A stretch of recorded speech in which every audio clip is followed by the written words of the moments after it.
Well, we did put our commitment in writing to start the sessions on time. So I would like us to honor that commitment and get things rolling for day 2 of the symposium. So welcome, good morning, afternoon, evening, bonjour, hello. Welcome back to those of you who attended the opening session yesterday, and welcome to the symposium for those of you who are attending this as your first session. I'm Barb Riley, the Hub Scientific Director, and really happy to have all of you here. My job in no more than 10 minutes, there I go again with a public commitment, no more than 10 minutes, is to open the day, put what we're doing today in context, and open the conversation about child and youth mental health promotion in the Canadian context. So consider the day open with thanks to each of you for arriving in this place together. For those attending the whole event, our online time today is 4 hours with a 30-minute break and lots of variety, as I'm sure you're aware, lots of variety and movement between plenary and breakout rooms. Even more movement when, not if, you do your wiggle for wellness every 10 minutes. That was a wellness tip from yesterday, so we'll hopefully stick with that. Now, I'm no math major, but that means 24 wiggles in our 4 hours online. So set that challenge and goal for yourselves, perhaps. So how does today fit into the overall program? It builds on the opening session from yesterday. So we opened the event yesterday, and with every effort to set a precedent for our time together over 3 days.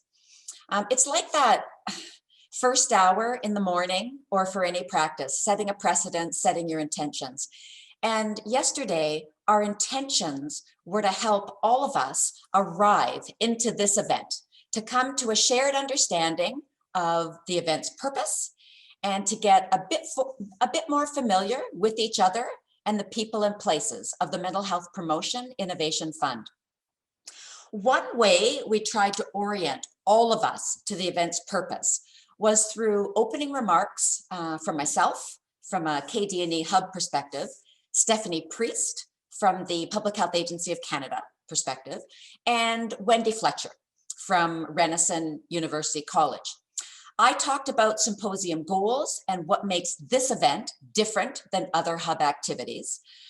I'm sure glad I didn't have to follow Stephanie or Wendy. I found both of them incredibly informative and inspiring. Stephanie reinforcing the importance of child and youth mental health promotion, and the odd time I'll abbreviate that to CYMHP, because after all, I do have to do this in a very few number of minutes, and the relevance and niche of the Mental Health Promotion Innovation Fund.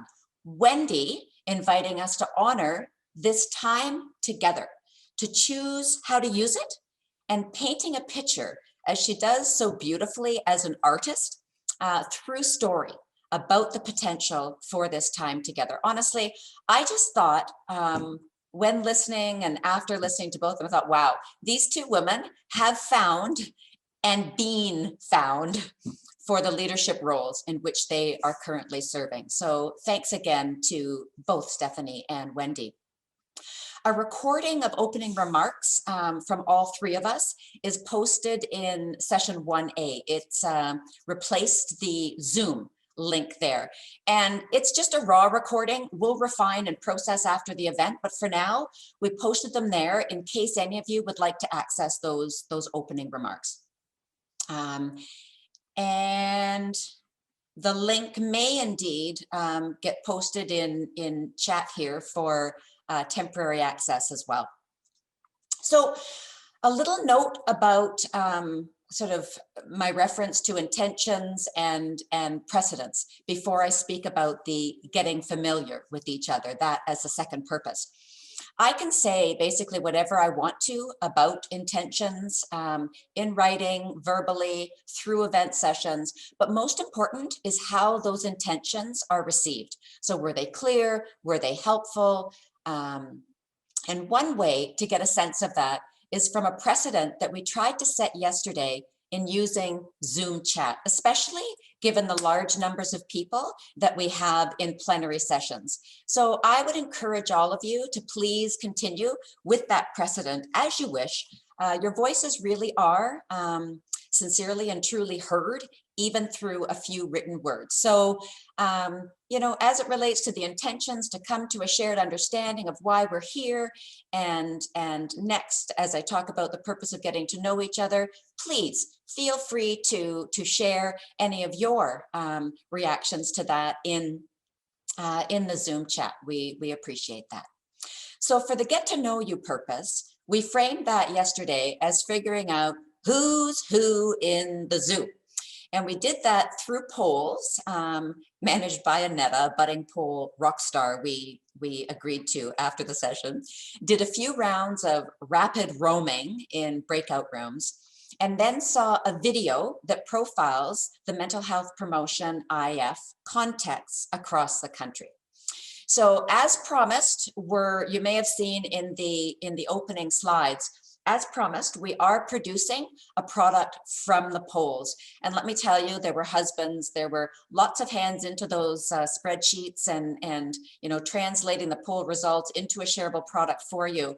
So that is going to be available by this evening at the latest. So that product, it lists the names beside different interests that were in the polls.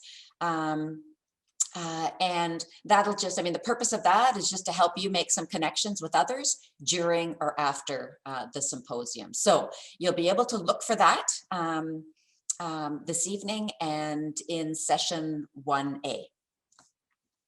So we were also asked, since last night, we were also asked about posting the video montage that captured all of the submissions and the context of the people and places of the MHP-IF.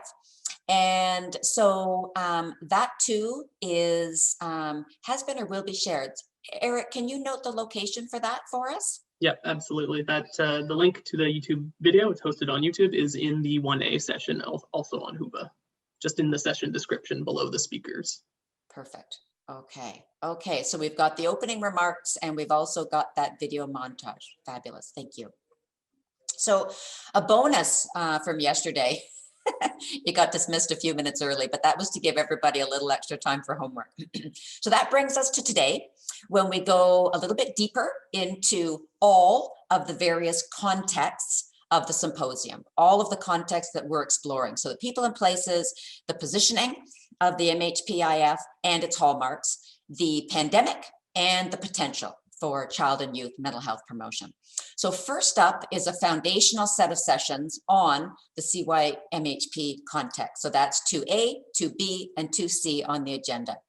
2A was on the international context, the most macro view, and that was the pre-recorded presentation keynote address by Professor Margaret Berry. And homework from yesterday was to view that to bring us to today. 2B is on child and youth mental health promotion in the Canadian context, and that's the meso view. That's what we're here to discuss now. And we have a panel, an exceptional panel, that will respond to the keynote presentation. That'll take us about 50 minutes, followed by breakout rooms for some small group discussions about the keynote and what you heard in plenary. And that'll be about 25 minutes. Then we'll close briefly in plenary and move into 2C, the third and last in the series on child and youth mental health promotion context, and that will focus on your specific context. So the most sort of micro view and relevant to each and every one of us. And the day closes with session 2D on the pandemic context specifically. So, okay, time to settle into session 2B. And there is one logistical inset about small groups before we move to the panel, just quickly. And Eric, I'm going to invite you again. Can you please describe the option for a French-speaking breakout room? Yep, absolutely. So when we do go to breakout rooms. We will have one facilitator able to, and will be managing the discussion in French. So if any of you would like to participate in the discussion in French, please write in chat or whisper it to me through the chat.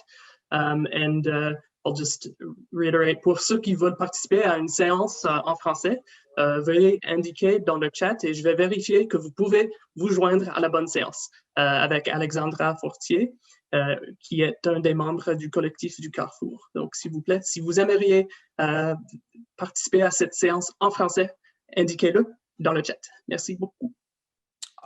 I love the reference to whisper. It's like, psst, that's the one I'd like to be in.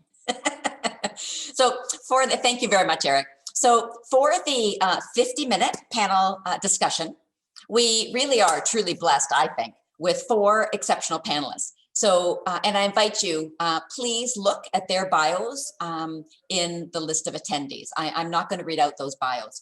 Professor Margaret Berry, as I mentioned yesterday at the opening session, she literally has written the book on implementing mental health promotion, 2nd edition, 2019.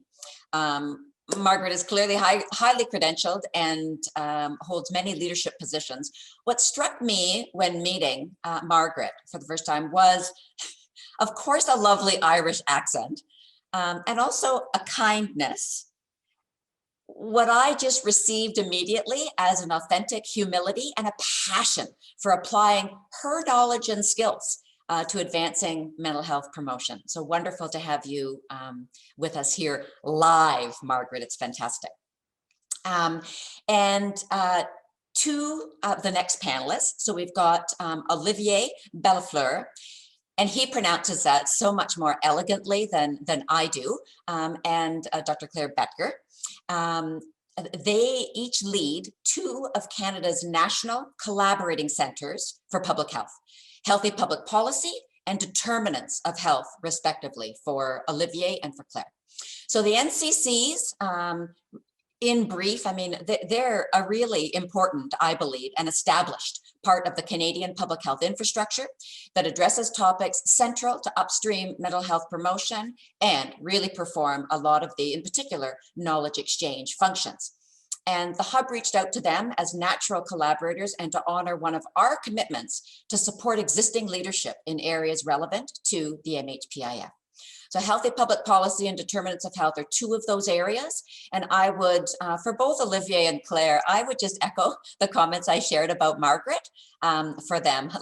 Less perhaps the Irish accent, but replace that with a French one for Olivier. I do deeply appreciate the NCC's openness and willingness to explore meaningful connections with the Hub, including through very recent organizational memberships on the Hub Resource Collaborative. So welcome to both of you. And Dr. Brenda Restool, she rounds out the panel. Most introductions of Brenda start with, she's amazing. And I must say, I do agree, even in the relatively short time that I've known Brenda. She's a respected, respectful, and very active local and national leader in Indigenous mental health and wellness, including as well as a member of the Hub Resource Collaborative. Welcome, Brenda.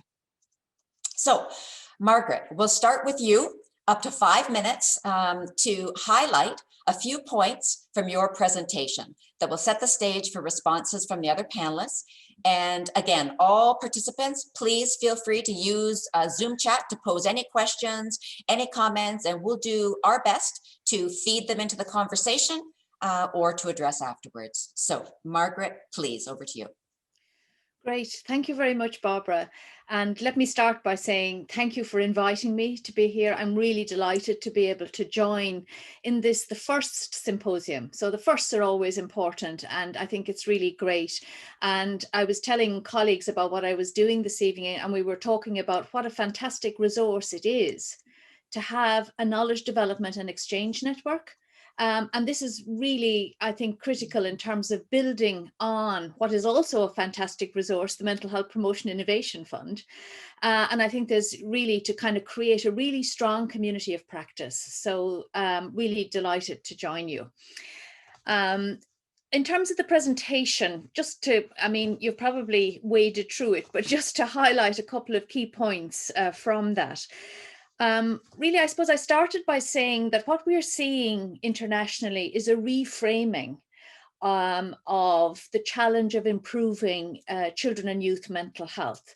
So essentially, we're seeing a kind of a broader understanding of what we mean by mental health, and also a kind of a broader understanding of the need for more population-based approaches. So I outlined there, that basically adopting a health promotion approach to child and youth mental health brings really a focus on positive mental health. It brings a shift from just looking at illness. And it also brings an important shift to consider the wider determinants of mental health, that we're not just having an individualistic focus, because that tends to happen. We tend to think, well, this is all going on in the head of the person. But in fact, the wider environments, our everyday living environments, the experiences, the interactions that we have, the extent to which we have access to education, income, good housing, a sense of connectedness, being respected, a sense of dignity. These are all hugely important for mental health. And so that's what we mean when we talk about adopting an upstream approach, that we look at, the causes of the causes in terms of how we can create supportive environments for mental health. And so I talked quite a bit about that in terms of adopting that broader framework in terms of how we approach promoting child and youth mental health. And that's very much in line with UN agencies, particularly WHO, a comprehensive approach which looks at the importance of promotion and prevention alongside treatment and recovery. We need them all to be working really well. So in the second part of the presentation, then, I talked about the fact that we do know that we have effective strategies for promoting children and young people's mental health and well-being. So in other words, mental health promotion works. It works, it makes a difference. We can, improve mental health for young people, but also it's really critical for positive development. It contributes to overall functioning and well-being. Children do better in school, they do better throughout life. And so there really are quite a lot of multiple benefits that can have a very long-term impact. And so we also have the evidence showing that, in fact, investing in children and youth mental health is a good return. It's a good return to society. It's better for individual. Everybody benefits. So there's a cost benefit analysis has been done on a number of these interventions, and showing that they work, that they're feasible, they can be implemented, and they are a really powerful investment that makes a real difference to people's lives. And so then I talked about, well, how do we move from that evidence to the challenge of, putting all this into practice? And I know this session is really looking at the Canadian context, and context matters hugely. Grounding the evidence in the reality of the local context is really the challenge. And that is where we need to have really strong and effective practice. And that's where all of you are really come in and are really critical, to make sure that we've got the capacity to deliver on this, that we've got the organizational supports and enabling structures to make this happen. And very importantly, to build on what we know works, but to also make sure that that's sustained, that it's integrated, so that it is no longer an add-on, that it will be fully embedded in terms of universal service delivery. That is the aim, that it becomes universal across the life course.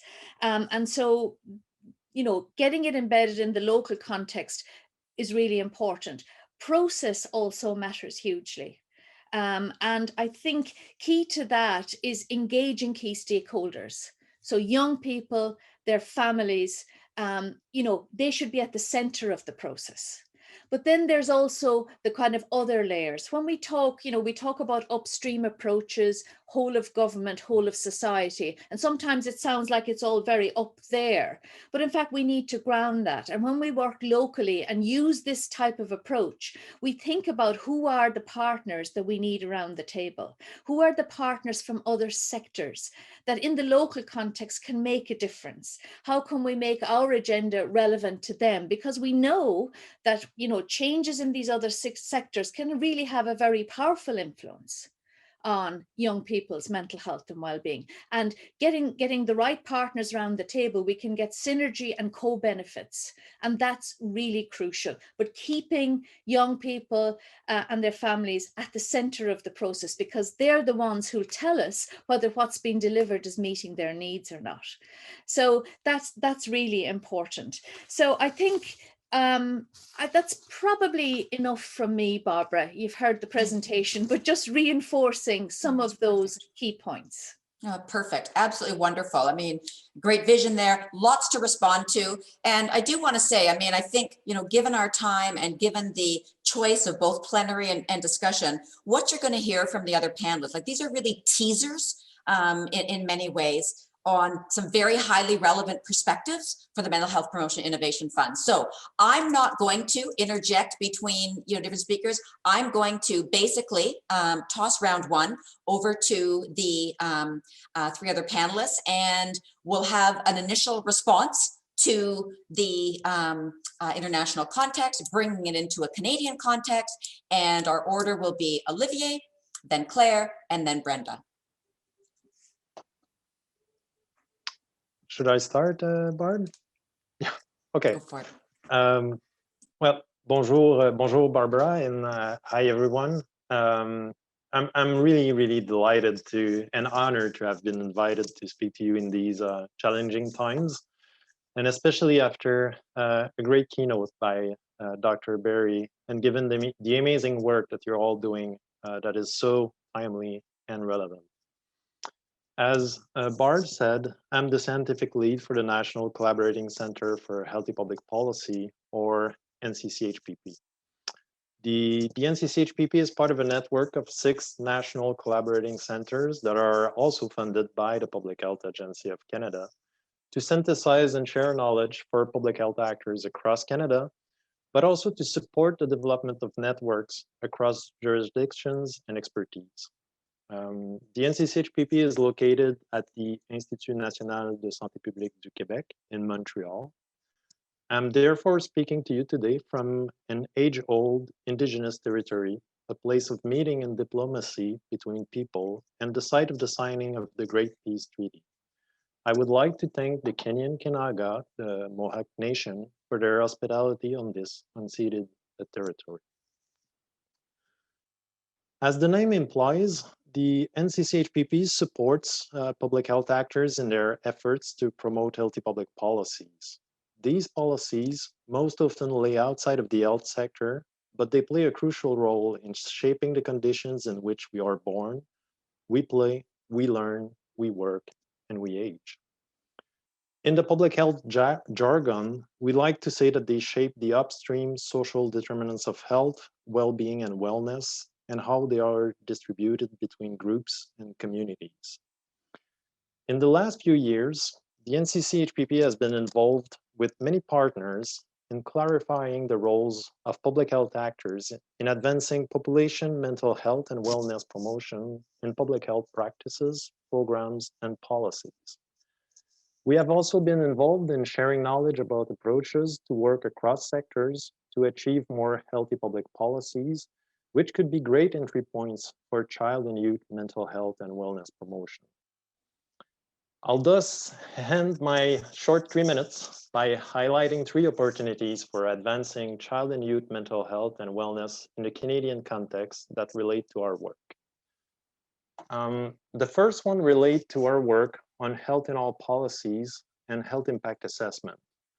So the NCCHPP is currently working with our partners to establish a Canadian network for health in all policies with link to the global network for health in all policies to support a growing interest in this approach across the country at various levels of governance.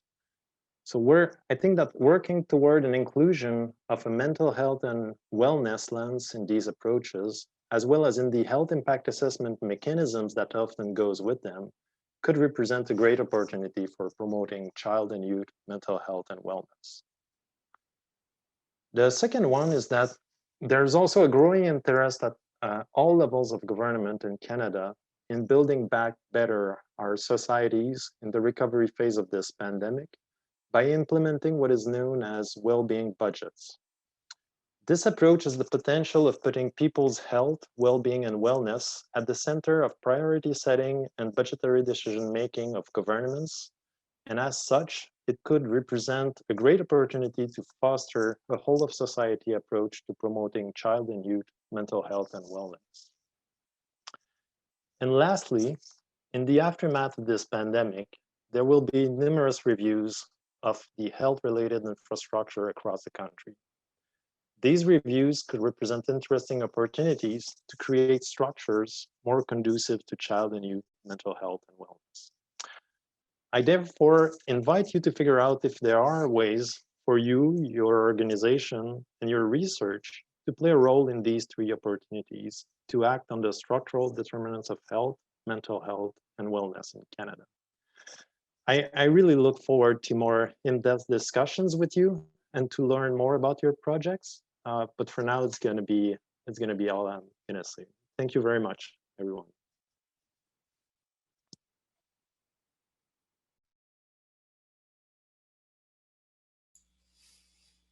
Thank you.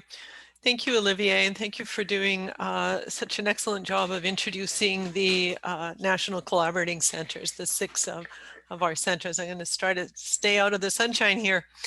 But I'd like to start first by acknowledging the land from which I'm speaking today. I'm in Treaty 1 territory. I'm in Winnipeg, which is the traditional territory of the Anishinaabe, the Cree, the Oji-Cree, the Dakota, and the Dene people, and the homeland of the Métis Nation. And I respectfully acknowledge that we all live and work in traditional lands of the many Indigenous nations across Canada. I am the scientific director for the National Collaborating Center for Determinants of Health, and that center is actually hosted by St. FX University in Antigonish, Nova Scotia. And the NCCDH is on the Mi'kmaq, the ancestral and unceded territory of the Mi'kmaq people. And that territory is covered by the treaties of peace and friendship, which the Mi'kmaq and the Maliseet peoples first signed with the British Crown in 1725. And those treaties did not deal with the surrender of lands and resources, but in fact recognized the Mi'kmaq and the Maliseet title and established the rules for what was to be an ongoing relationship between nations. So in the National Collaborating Center for Determinants of Health, as we've all been funded to 2028, which is a remarkable I think, accomplishment. And we are, as Olivier said, funded by the Public Health Agency of Canada as well. So Barb, thank you for reaching out to us. We do see you and the Hub and all of the projects funded by the Innovation Fund as being strategic partners of ours and strategic opportunities to work collaboratively towards common goals. And for the NCC, and we've been in existence since post-SARS, so in 2004, in and around there, so for a good 15 years. So I'm going to invite everyone to draw on us for some of what we've learned, maybe the mistakes that we've made and the challenges that we've had as a set of 6 NCCs in the area of knowledge translation. So really getting that evidence and knowledge and the multiple ways of knowing in the hands of those that are making decisions. Whether those decisions are at what I would call, I'm a registered nurse, at that point of care, where actually we are working with individuals and families, or whether those decisions are at larger systems and structural perspectives. So we see our work at the NCCDH really being in 4 broad domains, and they're very aligned with Olivier and with what Olivier said, and we work very collaboratively. So really to support public health to address those structural determinants of health, and in particular health inequity and health inequities. And Margaret, I really appreciated your talk. What you were able to say in such an eloquent way in 40 minutes was truly amazing. And I agree, Barb, she is the expert and has written the book. But I think some of the things that really struck me in terms of supporting us, public health in particular, to address the structural drivers was really one of your statements about removing structural barriers to mental health at a societal level. And that includes culture, cultural safety, but also economic and social policies. And really, I think you suggested that mental health be in all policies. So I think that's a great action and a great strategy there. Our second priority is to promote public health evidence-informed action on the everyday conditions of daily life that influence health and health equity. So I would encourage all 20 projects or 20 plus projects to find your public health partners out there. Find those nurses, inspectors, epidemiologists, policymakers that are in your communities, in your provinces and territories. And if you need help with that, we maybe can help you with some of those key leaders, because I think, Margaret, as you said as well, it's a multi-tiered, multi-leveled approach. And I have been in the business of public health now for more than 40 years. And the changes I've seen have come both from the local through that middle sort of organizational perspective, but also by society and civil society. So I would encourage you to find those folks and to look for the resources that we have available on all of our websites. And finally, one of the things that our strategic priority is to support a culture of equity. And I would invite you all to think, and Margaret, you set a great tone with your keynote this morning. I watched it yesterday. It was really great to have it and to be able to watch it in your own space and time. But Barb, also you and your team created that very inclusive, very welcoming kind of space last night. So I would encourage all of you to explore, what does it mean in your organization, in your community, where you live and work and play, to support a culture of equity? What does that look like? What kinds of key questions do you ask? What lens do you take to that? And our commitment is to support a culture of equity in public health organizations and in the health system. So I'm going to stop my comments there, except I'd like to say one more thing. Upstream work is hard work, Margaret. It's not easy work. You're paddling against the current. You're into headwaters and fast-paced moving water. But it's doable. You can get to that upstream. It is doable. There is return on investment. You've demonstrated that beautifully in your keynote. And, you know, we need to work collaboratively and together to that common goal. So thanks. Thanks for the opportunity.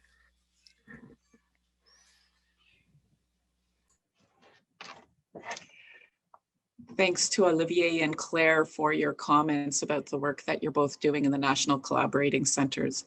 I'd like to say Ani, Bojo, Wapsakwesdishnakaz, Magisi Dodem, Dokistinjaba, Anishinaabe, and Dao. I'd like to acknowledge that I'm sitting in the territory of Nipissing First Nation, which is the home of my spouse. I look across beautiful Lake Nabizing to my own community of Dokis First Nation. I'm an Anishinaabe Kwe, and I live and work in my own treaty, which is the Robinson-Huron Treaty, which spans from Southern Ontario up to Northwestern Ontario and includes many First Nations. And we are currently in the process of discussing government-to-government relationships around honoring treaties. And it is one of the first to happen in the country. And so we'll continue to guide the concepts of reconciliation and government-to-government relations. And I'd like to just acknowledge that I'm also the Chief Executive Officer of First Peoples Wellness Circle. And our organization is dedicated to discussing mental wellness in Indigenous communities.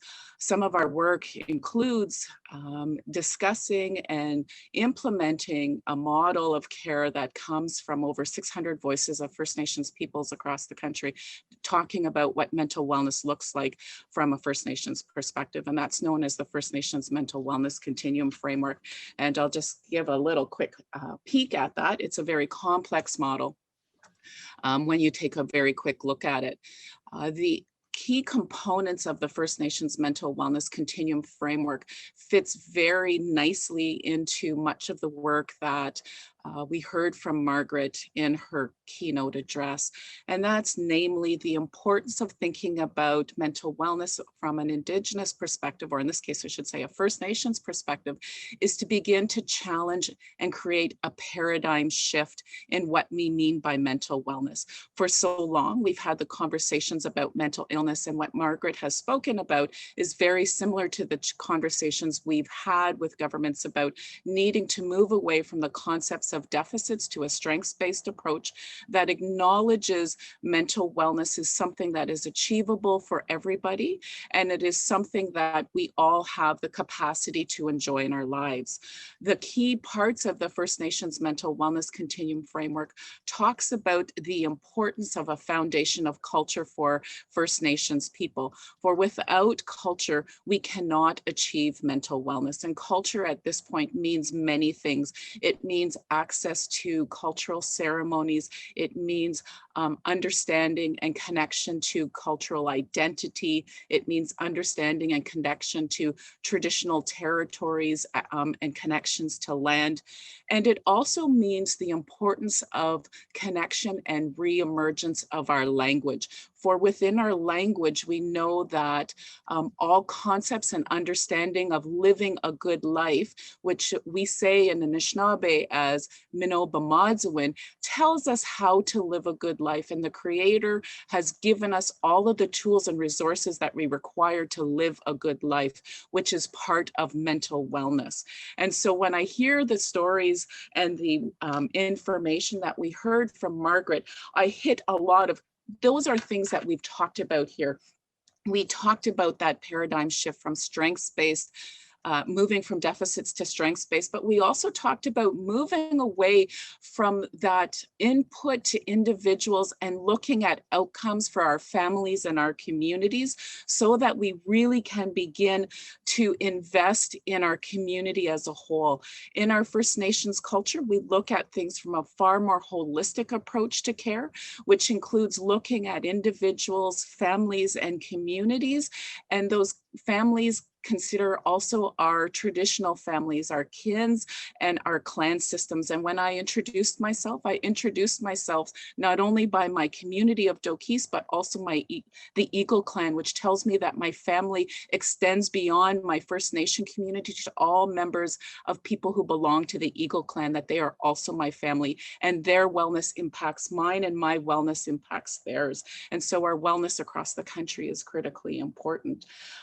We also talked about the importance of being able to reframe from a government perspective the notions around what mental health looks like and how it needs to be invested in First Nations communities. So we talked about moving across the social determinants of health as critically important, knowing in our communities that access to clean drinking water, access to good homes that are not full of mold, access to the land, and access to all those good economic prosperity, access to education, all of those kinds of things are critical to mental wellness for First Nations people. But importantly, we talk also about the Indigenous social determinants of health, which brings us back to access to culture, language, ceremony, teachings, and traditions. And so each of those pieces are critical to our wellness. We talk about holistic development, and we believe that mental wellness starts before conception. It begins when we as adults think about having children and ensuring that our own bodies and minds and our spirits are thinking from a well perspective. And we must prepare ourselves at conception for the birth of children. And during our own taking care of ourselves, we are then preparing our bodies for bringing children into this world, and then taking care of ourselves prenatally and during our pregnancy. And we do many things with our families, including giving them teachings about the roles of men and women and being parents, and all of those things play into it. And so for us, we think 7 generations back, and how do we ensure that we are taking care of all of those generations behind us by acknowledging the work that they've done and the teachings that they bring. And we think 7 generations forward to the generations to come. And so for us, holistic lifespan work is 7 generations back and 7 generations forward.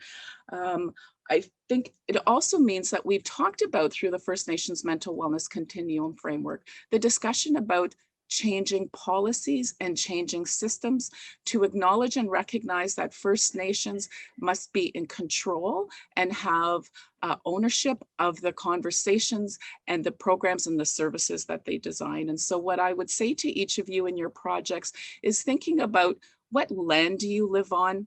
Who are the First Nations and Indigenous communities around you that are impacted by the work that you're doing? And how can you involve them?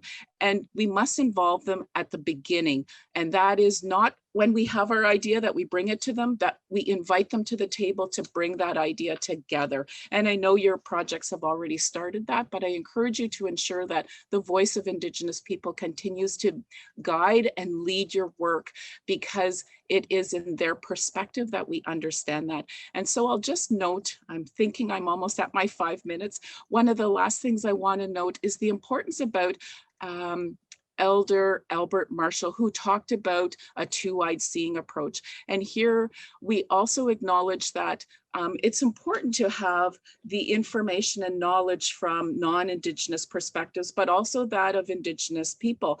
And we must be able to recognize that both of them have the ability to provide us with a path forward that could be universal in supporting everybody's mental wellness.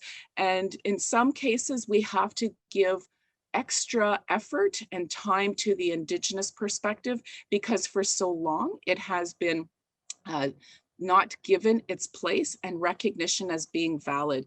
And Indigenous perspectives of health talk about how Creator has provided us with everything we need to know, and that in all of creation, we have the information to live a good life. That is part of our perspective on mental wellness, including that of holistic health and a lifespan and Indigenous social determinants of health perspective. I'll stop there. There's a whole bunch of things I wanted to say about challenges, but I'm sure we'll have the opportunity to talk about in some of our small group discussions. So miigwech with that. My goodness, fantastic. Thank you so much, all of you, for, I mean, that's more than teasers, so meaty. I mean, there are lots of key messages embedded within what you've said. And I hope it's also apparent that, you know, when talking about healthy public policy, focusing on the determinants and Brenda's perspective on the Indigenous holistic approach, that there are so many interconnections between those. So some of the key messages, I mean, mental health promotion works if implemented. Margaret will just, you know, reinforce that point over and over. If implemented, context matters, and Canadian context is not homogeneous. Obviously, I think we heard very strongly settings, lands, populations, cultures. So with some of those key messages, we also heard that, okay, we need to focus on, you know, thinking about moving forward. What are some of the opportunities for sort of context sensitive opportunities for advancing child and youth mental health promotion? And that includes, what are some of the barriers that need to be removed? I think we've heard bits and pieces. We've heard lots actually on those themes. I'm wondering, with all of the panelists, are there any responses, any comments you want to pick up on that each other have shared?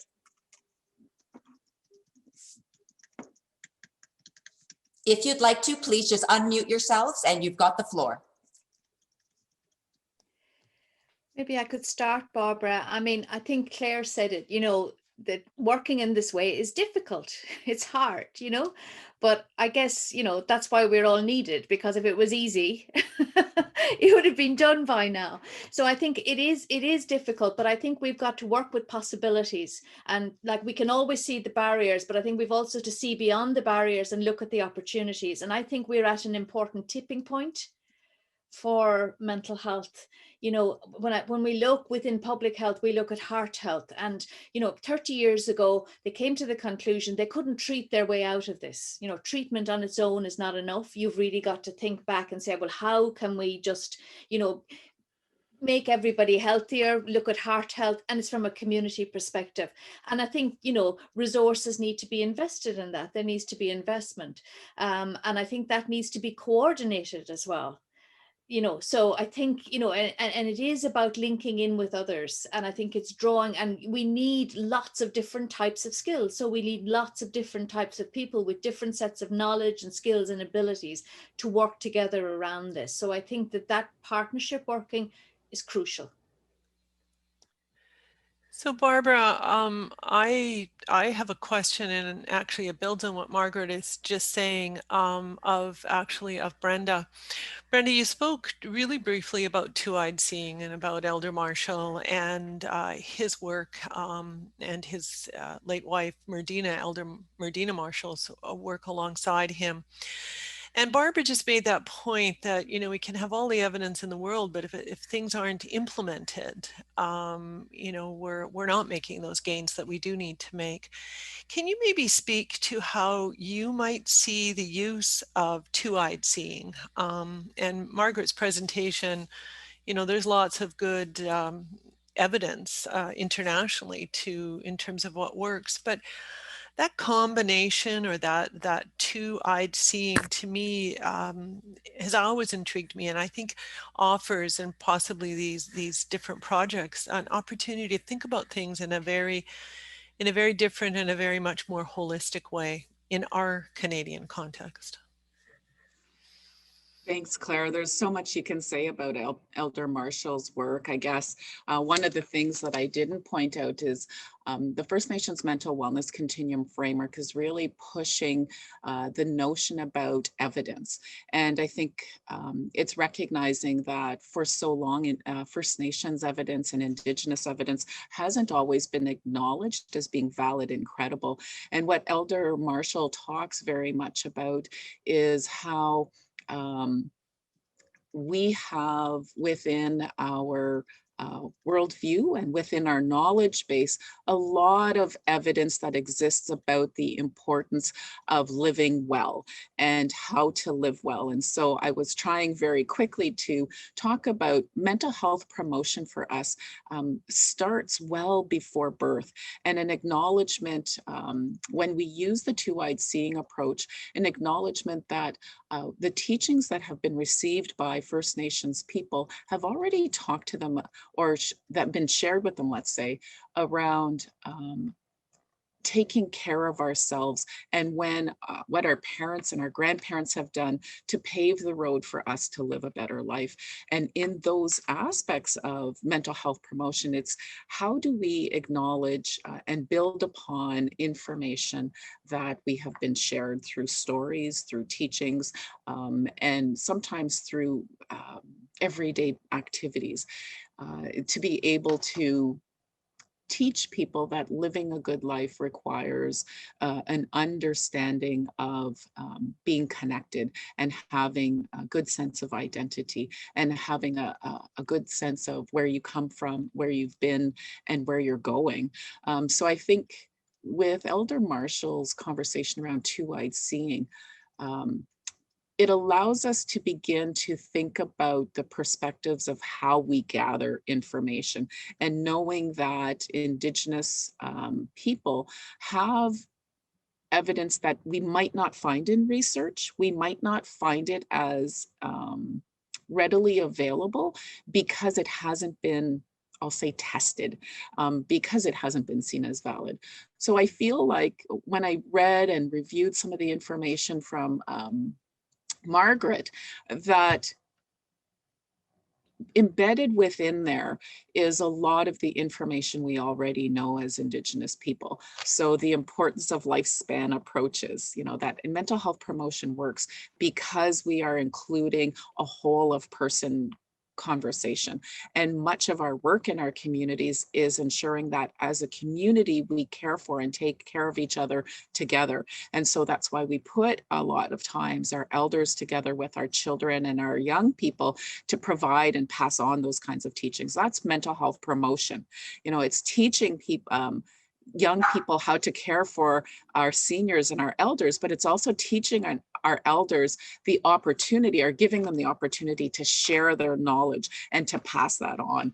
I think that we see in our communities now with things like language revitalization, that it is helping people to recognize that within the concepts of our language, it tells us things that we can't describe in English around what it means to talk about things in creation. So the idea and notion of relatives for us in an English context is our aunties and our uncles and our grandparents, but relatives in our life or in our language talks about the animals, the plants, the trees, those in our clans that are greater than us because they all provide and take care of us. So I think I could probably talk on, and I'm not sure if I'm catching all of what you're hoping that I could talk about, Claire, but I think it's important to recognize that using a two-eyed seeing approach means that we would also build upon the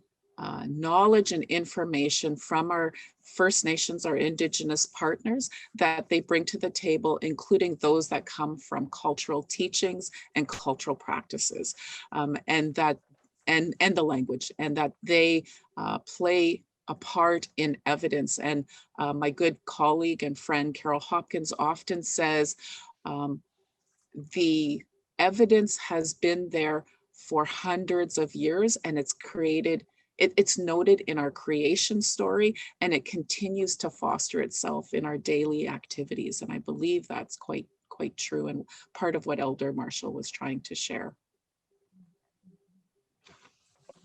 Thank you so much. I mean, all of you for those comments, and there's so much to respond to. I mean, I think that this conversation has actually set us up beautifully for some of the more in-depth discussion in the small groups. What I'd like to do before we move into those small groups is pick up on the point. I mean, you've all touched on this in different ways. This is the sort of prompting question, the focus question that I'm going to invite all the small groups to consider. And I'd like to hear one final round from each of you, just a nugget, a thought that, you know, participants might think about in the context of the small group discussion. I'm going to pick up on the idea that Margaret shared about tipping point. We're at a tipping point.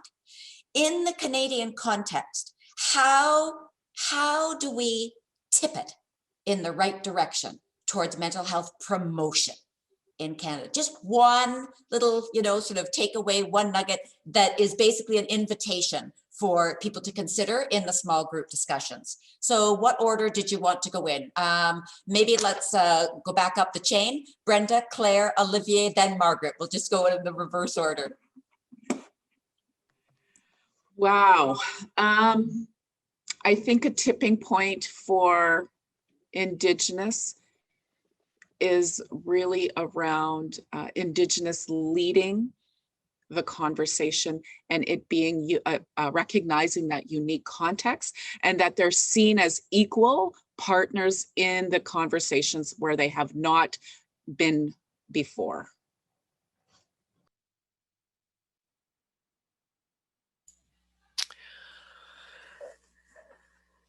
That's a really big question, Barb, and I'll be really honest and just tell you, these are our children, right? These are our children collectively. So I think we need to love them and do whatever we can to promote their health and promote their mental health in particular.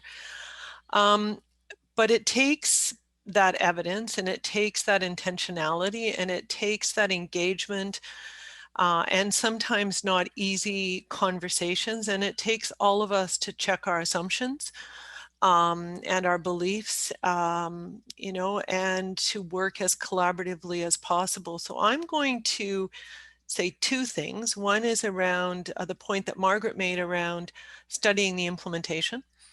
It's fine to have the evidence and the cost benefit, and all of those things have been there for a while, but why are we not implementing? Why is this not happening in a more consistent, scaled up, consistent way across our country? So I think that implementation research is a gap, and I think each one of these projects has some opportunity to really examine and lift that up. So that's one. And I think we have to think about everyone, all of us. And so that last slide, Margaret, are accessible to all. So back to that culture of equity and really asking ourselves those tough questions about who are we not thinking about? Who's not at our table? Who have we not engaged with? What am I assuming or thinking about that's getting in my way? So I think, you know, checking our own biases, our own racism, our own assumptions, and having those hard conversations. So those would be two. I cheated, sorry. I think I'm gonna cheat also. Those are really great contribution from everyone, I think, on the panel. I think one of the crucial tipping point right now is the pandemic, what it is doing to our children, as Claire said, and it really showed and put the highlight on inequalities, on the importance of community resilience, and the importance also of mental health as a positive resource to go through this. And we know that it's going to be relevant for the months and years to come. So it's the long-lasting effect of this pandemic on our children, our youth, and on whole of society. So I think in the context, in the months and years to come, one of the things we can expect is to see, well, first of all, the political agenda. There's a spotlight right now on mental health. So there's a window of opportunity to act. But there will be also a time coming probably soon where governments are going to be looking to balance budget. So looking to see where to make cuts, where is possible, where there's least resistance. So I think the idea, as Claire mentioned, of working with partners, finding the allies to keep this on the political agenda for as long as it takes, and to seize opportunity to scale up the good work that you're doing. I think that the fund is really interesting and novel in the way it's structured to have projects ready for scale up. And I think there's a great opportunity for that in the months and years to come. And I think we need to work together to create and to maintain those windows of opportunity for that scaling up to happen.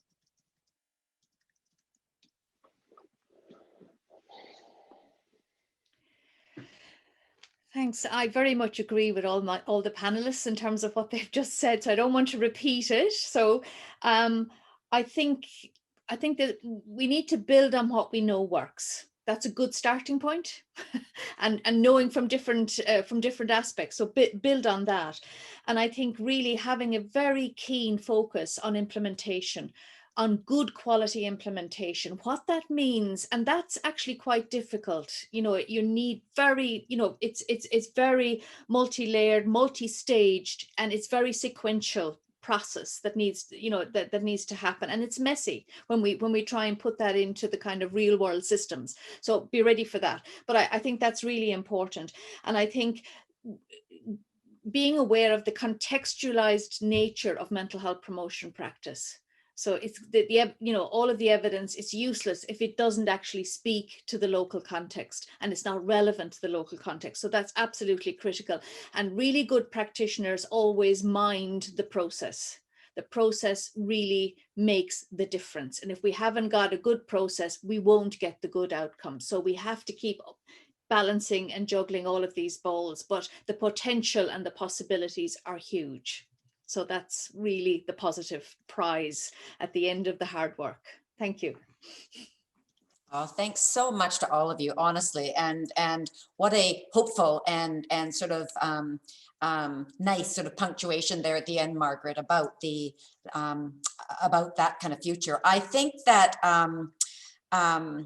yeah, it's, you know, yes, messy. And another point I've heard that I invite people to take into the small groups, it's that whole getting clear on assumptions. They're there, you know, they're often not made explicit. And so what are the different paradigms and assumptions that we're using as we take our different actions, be it in research, be it in practice? And so those are definitely some things to explore. So, oh my goodness, I mean, how do you say thank you to the four of you? I mean, articulate, thoughtful, highly relevant, informative, all of the above. Thank you so much. You know, anyone, of course, is welcome to join me in chat or with Zoom reactions to thank these terrific speakers. So wonderful job, you four. Thank you so much. Well done. And just before I give the little instructions for moving into the small groups, I think it's time for a wellness wiggle. Who's up for it? Come on, little wellness wiggle. That's all it takes. Come on. Remember, hips side to side, front to back, round we go. I love it. I see those shoulders moving. Okay, so now we have 25 minutes to talk in small groups about what you've heard, what's on your minds about child and youth mental health promotion in the Canadian context. And here's what's going to happen. So we're going to move into the small groups of about, not as small as our rapid roaming yesterday. We've got about 10 people randomly assigned. And once you're in your breakout room, please do, just for, you know, kind of that more intimate setting, relational piece, like turn on your cameras and obviously unmuting yourselves. A facilitator will in fact join your group, but since they are not randomly assigned, because, you know, we're all going into different rooms, since the facilitators are not randomly assigned, they may be the last one in the room, but be assured they're coming, and then we'll just, you know, kick things off, like introduce yourselves and we'll get the conversation started. So when the groups end, that is, yes, in 25 minutes, we'll meet back here in plenary, but just for a few minutes. We're not going to do, you know, report backs, etc., etc. Having said that, some of the key points from the groups, we will try to capture those, and that'll be part of what we're able to share after the symposium. So just a final few minutes to close the session in plenary. Good to go? Eric, are you on tee for these breakout rooms? Okay, awesome. Yep. Thanks Good. again to the panel.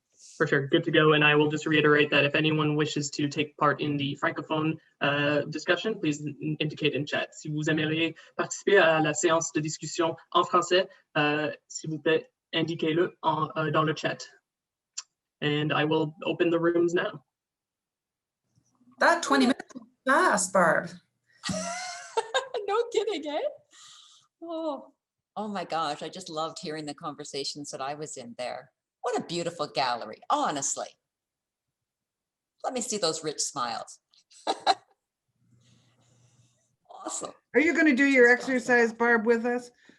Oh, I want to see that Riley jiggle again. Okay. You want another, another wiggle and jiggle. Another wiggle and jiggle. Oh, well, just you wait. Actually, we've got an even better, I think, activity coming up as we sign on to the next session, but I'm going to keep you in suspense on that one. Ah, okay. So, Eric, you can let me know once everybody is back. Yep. There are no breakout rooms open anymore, so everyone is either connected or looking for the next session. Okay, okay, fantastic. All right, well, this is just for a really brief session close before we click the next link and go into session 2C. And so welcome back. Seriously, I love this gallery. Welcome back to all of you. I do want to say thanks once again to all of the panelists, to the small group facilitators who I've not been able to, you know, name specifically, etc. I just really want to say a heartfelt thanks to them and to all of you for your active participation, at least in the conversations I heard. I just love listening to that. So before we leave this session, I'm going to ask you, and this is on behalf of Poll Monster Annetta, to please head to the polls, and I'll share with you where to go. So super simple, and just a little moment in time and nimble feedback from you. And truly super simple, and before we click into the next session. So in Whova, if you go to agenda on the left navigation pane, find the current session, you're probably in it, click on polls it's on the right hand top panel, just says polls. And there'll just be a couple of really quick questions for to get some feedback from you. So 2C is going to start momentarily and with another link. So we will join you there. The room is already open. Annetta's there. She will let you in, even if you don't go to the polls. But we'll meet you there and then offer a little transitional wellness self-care activity to start things off. So see you soon.